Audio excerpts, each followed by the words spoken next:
So the summer schools is something that we have started a few years ago, and we are discussing the system and the status quo. It's often very critical discussions, and this year, for the first time, it had to be cancelled because social distancing isn't possible. Because these are often very heated discussions, and this is not really possible with the social distancing. But we're hoping that we can continue our summer schools next year. All right, about keeping distance and social distancing, this is a very modern way to have a conference, and Ms. Vadro has mentioned it already. We spoke about the World Climate Council, these international negotiation spaces, and you too will talk about these international spaces and about the crisis and how the global climate and the Global Biodiversity Council have positioned themselves and what they think and what structures are needed, what solutions are needed. So first of all, is the crisis an opportunity, do you think? I think we have to be careful here. We have lessons to learn from this crisis, and I'll come back to this later. But I think there are changes on the horizon, but I think we have to be careful with jumping to conclusions here. I think we have to, from a biological, but also from a social and economical point of view, we have to be quite cautious and make sure we understand how these disruptions and shocks in a society actually manifest, and how we can manage them, how we can handle them. Because only then can we make sure that we come out with a positive solution for our future. All right, thank you. Then I'd like to give you the floor.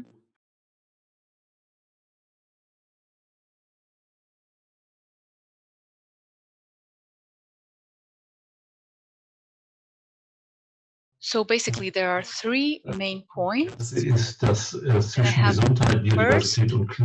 is climate, biodiversity, and health are linked in more ways than we think. So that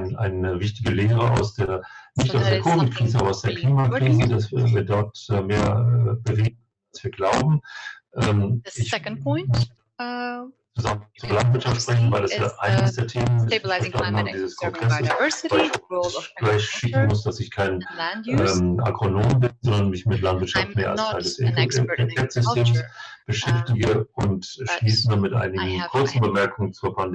So I will also say something about my view on the pandemic and the personal vision for transition. So climate, biodiversity, and human health are linked. Aber vielleicht in mehr Zusammenhängen, als uns klar ist. Wenn man nach Biodiversität fragt, kommt häufig das Gespräch auf einzelne besonders schöne Arten in unserer Umgebung, auf Vögel oder auf die Natur in unserer Nähe. Und ich glaube, wir haben immer noch manchmal die Tendenz, zu vergessen, dass der gegenwärtige Artenschwund nicht nur ein Verlust ist an der Anzahl an Arten, sondern Verlust an Biomen, an vollständigen großen Vegetationseinheiten auf diesem Planeten ist. Und das finde ich, selbst wenn ich sehr weit weg lebe von den tropischen Korallenriffen, finde ich das eigentlich schockierender heutzutage, dass wir an mehreren Stellen dieses Planeten dabei sind, ganze Ökosysteme auszulöschen oder von ihren oder sehr stark zu reduzieren. Die tropischen Korallen eines der Beispiele dafür. Loss for the whole humanity. Natürlich eine entscheidende Rolle, sowohl beim Schutz der Küsten als auch für die Ernährung, damit auch in jeder Hinsicht für die Gesundheit. Es gibt die uns zeigen, dass praktisch alle tropischen Korallenriffe in der Welt direkte Funktion haben für die Menschen, für die planetare Bevölkerung, muss man eigentlich sagen. Sowohl was die direkte Versorgung mit Nahrungsmitteln über Fisch angeht, innerhalb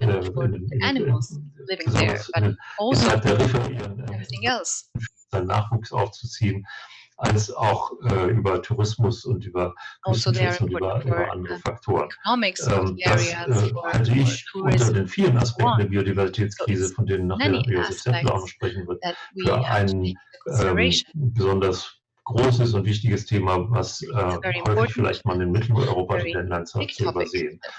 Ähnliche Situation ist an der polaren Packeisgrenze, wo wir auch durch den Klimawandel im Augenblick eine radikale Veränderung einmal der physischen Natur, aber eben auch damit der Ökosysteme erleben.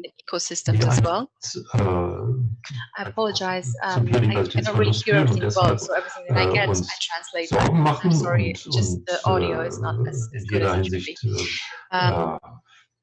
Denke ich, teilt auch die Gesellschaft, dass es ein negativer Faktor ist, nicht nur für die Eisbären, sondern für viele andere Arten keine Lebensbedingungen mehr haben auf dem Planeten.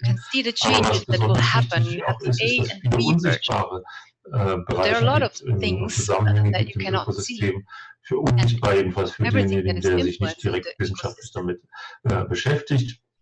Und die möglicherweise für weitreichende Konsequenzen haben für das Nahrungsnetz im Ozean, für die Arten an Land, die von diesem Nahrungsnetz leben und letztlich auch bis zur Ernährungssicherheit im Bereich der Fischerei. Besonders betroffen, und das wurde vorhin ja von Frau Bardot schon angesprochen, besonders betroffen sind häufig die Menschen, die in diesen Regionen, von denen ich gesprochen habe, leben, sowohl in den Bereich der Tropen als auch in der Arktis, die in ihren ganzen Lebensumständen einschließlich ihrer Kultur abhängig sind von einem intakten Ökosystem an der Packeisgrenze. Und hier ist es auch wieder so, das ist vielleicht kein Massenthema, was jeden Menschen auf der Straße besonders erschrecken dürfte, aber ich persönlich sehe mich da in guter Gemeinschaft mit Ihnen, halte es für unerträglich, dass für bestimmte Bevölkerungsgruppen auf dem Planeten, noch dazu benachteiligte Bevölkerungsgruppen, hier dabei sind, die Biodiversitätsgrundlage ihrer Lebensbedingungen einfach, ich sag's mal, etwas trocken abzuschreiben.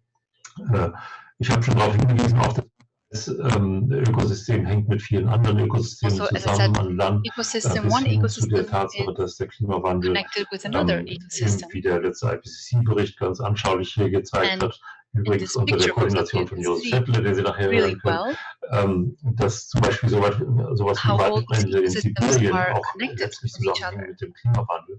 Und damit sind wir bei einem Thema, was uns in Europa besonders auch beschäftigt, wozu es viel zu sagen gäbe, weil zum Teil auch stark vereinfachte Geschichten erzählt werden zu den Waldbränden. Waldbrände sind natürlich nicht nur eine Konsequenz von höherer Temperatur. Das hat ja Kachelmann zum Beispiel in Deutschland versucht zu unterstellen, dass es gar kein Waldbrandrisiko gäbe, weil es Kontrolle hätte. In Wirklichkeit ist aber auch die zunehmende Trockenheit und auch die zunehmende nicht nachhaltige Bewirtschaftung von Waldökosystemen dazu führt, das Risiko von Waldbränden ganz massiv zunimmt. Das nehme ich jetzt als Beispiel für eine Veränderung, provoziert durch den Klimawandel, hat der IPCC in den letzten Jahrzehnten, muss man sagen, der Weltklimarat eine Form gefunden der Darstellung der Risiken, die es lohnt, sich ein bisschen anzuschauen und zu integrieren, weil wir sehen diese Diagramme immer öfter. Zwar auf der linken Seite die Temperaturerhöhung gegenüber der prähistorischen oder gegenüber der Industrialisierung, Entschuldigung, die ist also nicht eine Zeitachse, sondern eine Temperaturachse. Und Sie sehen dann an den immer dunkler werdenden Farben, wie die Risikoeinschätzung durch, in diesem Fall durch den IPCC, für die verschiedenen Temperaturbereiche ist. Und da ist eben auf all diesen Diagrammen gut zu erkennen, die 2-Grad-Grenze, die berühmte 2-Grad-Grenze, die vom Pariser Klimaabkommen definiert worden ist, als eine Grenze, die wir nicht überschreiten sollten. Und dieses Diagramm zeigt uns am Beispiel der Waldbrände, wie stark das Risiko nicht nur der Waldbrände selbst zunimmt, sondern auch has become. Internetverbindung ist instabil, ich hoffe, es geht aber noch. I think that my internet connection is not Sondern very auch, wie stable. viele I Menschen davon apologize. betroffen sind. Das kann man deklinieren dann in verschiedene andere Let's look at the next Ökosysteme slide. We can have a verschiedene look at andere different Konsequenzen. Und auf diesem ecosystems. Diagramm sieht man, dass nicht nur die Diagram, Wasserknappheit in Trockengebieten, generell Vegetationsverluste, so sondern auch auf der rechten Seite Tropical Crop Yield Decline, also der Rückgang an Ertragskraft der tropischen landwirtschaftlichen Systeme in der gleichen Weise darstellbar ist und in all diesen Bereichen sehen wir, dass wir bei 2 Grad represent. And what will happen if the temperature ich sollte etwas zur Gesundheit sagen. Die Gesundheit ist I natürlich want to say something about the human health Faktoren and the impacts überall schon on human mit health. Begriffen, gesunde Ernährung, gesunde Ökosysteme um So uns heraus sind ganz generell wichtige Faktoren für it's, unsere for example, Gesundheit. very important Es kommen aber noch factors for spezielle our health. Gesundheitsphänomene hinzu, die auch schon häufig And there are some other phenomena erwähnt worden that sind, is insbesondere die now stärkere coming in addition. Verbreitung von sogenannten For example, vektorbasierten there are a lot of Krankheiten. vector-borne diseases Die which Malaria, are dazu being gehört spread. Chikungunya und der So Westnile-Virus und auch andere. Malaria, Und West Nile natürlich virus. ist die Frage im Raum, So und vielleicht question wird right Josef now Seppele dazu nachher noch sprechen, is ob auch der Klimawandel zu den climate Auslösefaktoren der change. How Covid-Krise is zu climate change sprechen ist. affecting Ich bin an der these Stelle etwas different zurückhaltend. Ich spreche eher davon, dass die diseases? Prozesse, die uns We have to talk about the generell zu processes Umweltproblemen that geführt are haben, leading to weltweit environmental inklusive des problems. Klimawandels, dass diese selben Climate change. Prozesse auch die Verbreitung von Covid These processes erleichtert maybe have haben. even contributed to climate Klimawirkungen, crisis right now. die zum Teil mit Ökosystemen in Beziehung gesetzt werden können, sehen wir auch in den Städten, was ja auch ein anderes Thema Also ist. see in the urban areas what is happening. Ganz wichtig zu betonen, wenn wir über Klimawandel sprechen, sprechen wir natürlich über Treibhausgase und Erwärmung und Veränderung von Niederschlägen. Aber es ist äußerst wichtig zu erkennen, dass diese Co-Benefits, gemeinsamen Vorteile, die wir erreichen, wenn wir die Treibhausgasemissionen einschränken, insbesondere im Gesundheitsbereich sehr, sehr wichtig sind. Also mit anderen Worten, wenn wir die galoppierende Luftverschmutzung in unseren Städten reduzieren, dann tun wir was für den Klimawandel, aber auch für die Gesundheit. Da wiederum die aktuelle Situation erlaubt uns das deutlich am eigenen Leib zu spüren. We will feel it ourselves. Wie gesagt, aus meiner erdsystemaren Perspektive zu Klima und Landwirtschaft einige Worte. Natürlich ist schon jetzt und auch in der Zukunft das Risiko, dass die landwirtschaftliche Produktion selbst sowohl durch den Klimawandel als auch durch die Biodiversität beeinträchtigt wird oder beeinflusst wird. Das sehen wir insbesondere in den Trockenperioden. Da ist das im Mittelmeerraum natürlich sehr nahe, aber dort, wo kein Wasser mehr ist, ist auch keine landwirtschaftliche Produktion mehr. Und mit manchen Technologien dort vielleicht einiges abfedern, aber wir erleben in mehreren Weltregionen im Augenblick, dass der Klimawandel dazu führt, dass die landwirtschaftliche Produktionsbasis einfach aufgrund des Nichtvorhandenseins von Wasser verschwindet oder deutlich reduziert wird. Das hat auch schon vor 15 Jahren der IPCC konstatiert im unteren Bereich dieses Diagramms. Die Frage ist immer, wie viel und wann und wo, und dann sind sehr schnell sehr stark vereinfachte Berechnungen gemacht worden, weil das in Wirklichkeit natürlich kompliziert ist. Die Anpassungsmöglichkeiten in der Technik existieren und die Bewässerungsmöglichkeiten existieren und alle diese Faktoren müssen insgesamt betrachtet werden.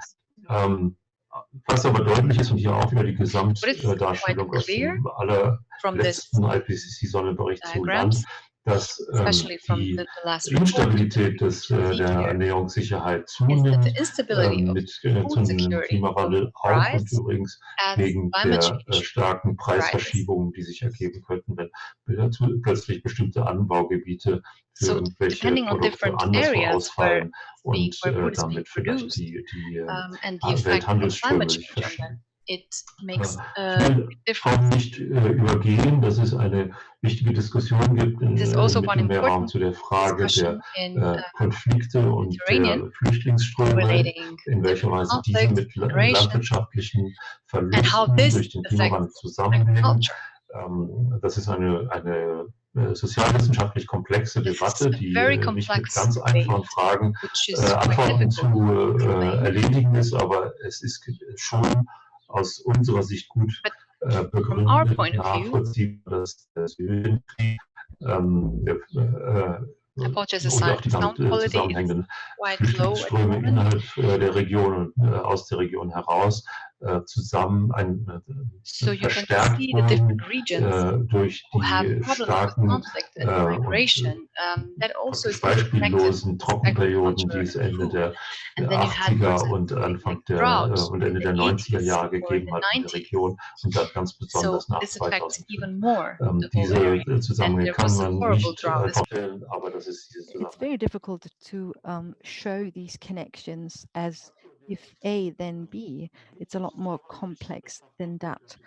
Another factor that is often overlooked when it comes to agriculture in the Mediterranean world, but not only there, and that's the rising of sea levels. This is a huge unknown factor. We only last week a new study was published on this, saying that the probability of the risk of rising sea levels by almost a meter by the end of the century is very high. And as you can see in this graph, you can also see that the melting of the glaciers in Greenland and in the Arctic contributes to this. And this is another factor that contributes to the insecurity of these figures. It is very likely that we may have gotten it wrong with the rising of sea levels. We're not sure if it's actually going to rise that much or if it's actually going to rise slower. There's a lot of insecurity in the data. The Nile Delta, where a lot of agriculture takes place basically directly on sea level. This is a place where each centimeter of rising sea levels plays a role and leads to a worsening of the situation there. So agriculture is another significant contributor to the emission of greenhouse gases. As you can see here, these are all the greenhouse gas flows into the atmosphere since the 1980s. So you can see that especially the tropics were destroyed, the tropical rainforests, but also soil erosion played an important role. And on the report about 1.5 degrees Celsius by the IPCC, there are scenarios that could help us stabilize climate and how agriculture can play a role there. But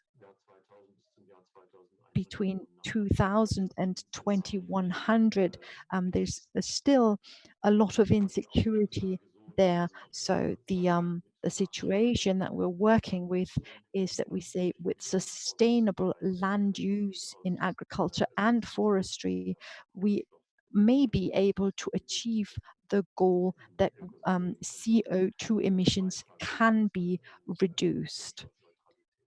I'm sorry, the speaker is barely audible, so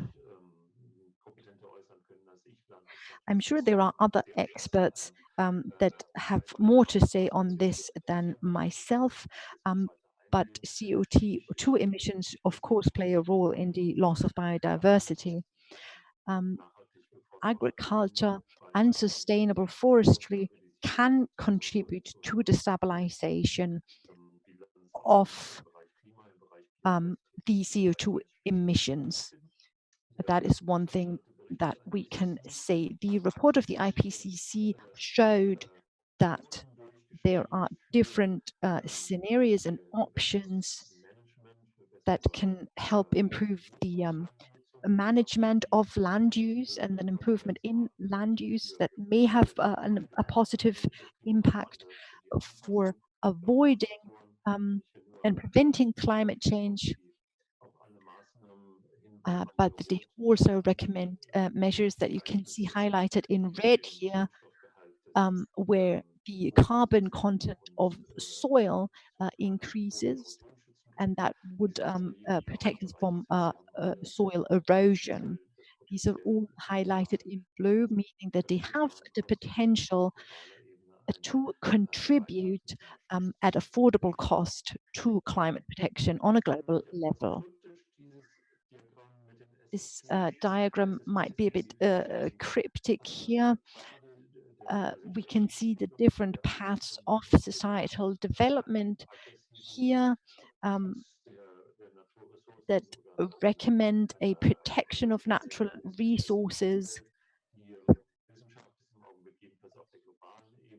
Science is able at the moment on a global level to compare these different phases with each other, and what we can see is that there are scenarios and perspectives where, for example, desertification and food insecurities can play out quite differently depending on socioeconomical factors.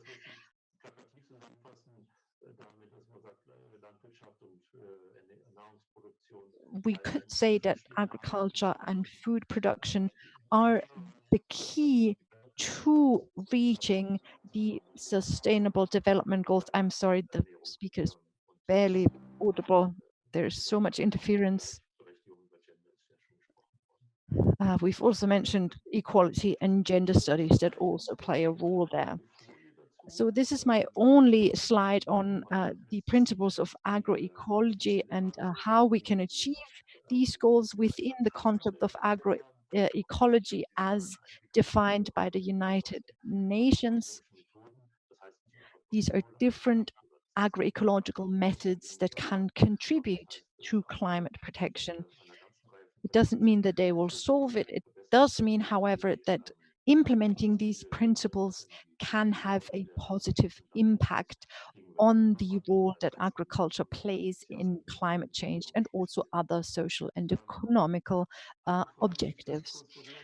Another question that I would like to touch upon real quick is about diet change. We all become vegans in order to protect the climate.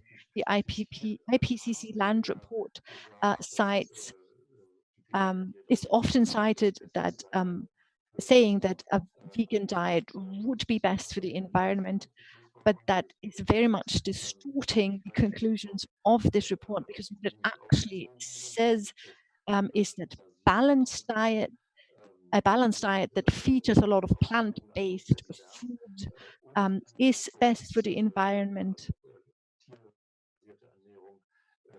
But it also says that animal-sourced food produced in resilient and sustainable and low GHG emission systems can be the right path in order to adapt to climate change more adequately and can contribute to a reduction of greenhouse gas emissions. But I think this will be a longer discussions that we might have over the next 2 days. But just to clarify this, the IPCC report does not say that everyone has to become a vegetarian or a vegan. That would actually be achieving the opposite, because many production systems in dry areas and many cultures very much depend on the production of meat. So that way we could also not achieve the sustainable development goals. Another thing that I have been asked at the beginning was my position on the pandemic. I'm sorry, the speaker is not really audible. A more connected world does mean more risks of pandemics, and we are living in one now, but it is difficult to forecast here what science does assume is that pandemics will become more frequent, that a lot of ecosystems will be destroyed, and the more ecosystems become destroyed, the more likely it is that pandemics will break out. We're only beginning to understand the pandemic that we're currently facing, but a lot of things about its origin still need to be clarified. What's clear is that people in European countries, for example, are able to live with lower consumption rates, and that actually more is possible than we originally thought. My personal vision on transition is the following. I don't think we have no options for a more sustainable and more balanced world. And I think this can be phrased more positively in saying we have a number of options, and that is not just from a climate protection point of view. I think this is a more a wider truth. So I think that the Paris Agreement from 2015 is just something that we should not question. There has been talk about focusing on only some of those goals and neglecting others. But I think this will cause more damage than we think. A question I've often been asked is, should I as an individual change my life, or should we change the system? I think this is asking the wrong question, because we need both approaches, and there's a number of ways we can do this. A consumerism-based society is actually quite powerful. There's a lot we can do. We can try to produce less waste, for example, and people in the high income nations, in the more industrialized nations, have to do more, and we also can do more because of our higher income. We need to change a lot more than other people. Another important point is, and I have been asked this at the beginning as well, is that science has to act as an advisory board. Organizations like the IPCC play an important role here, because they make science more accessible and more understandable, not only for individuals and for the broad public, but also for politics. But scientists cannot be the ones who make the decisions. That has to be happening on a political level. But as I said, we have a lot of options. Thank you so much for your attention. I hope that I could make myself understood. Thank you, Mr. Cramer. The sound for your presentation was not the best one. You provided us with a lot of interesting information, and we will surely publish your presentation on our in our channels. What is it that you would tell young scientists? What would be the first thing for them to do, to act? Also, to all of us who are listening. Well, the most important thing is that we cannot stop trying to understand the system. Often we tend to think that we live our life in a certain way, and that's fine, everything's going to be fine. But there is a high complexity between climate and biodiversity, and so this is something that we have to learn more about. I'm sorry, we can't really hear the speaker. It is important to reduce emissions, and that's something that all of us can try to contribute to.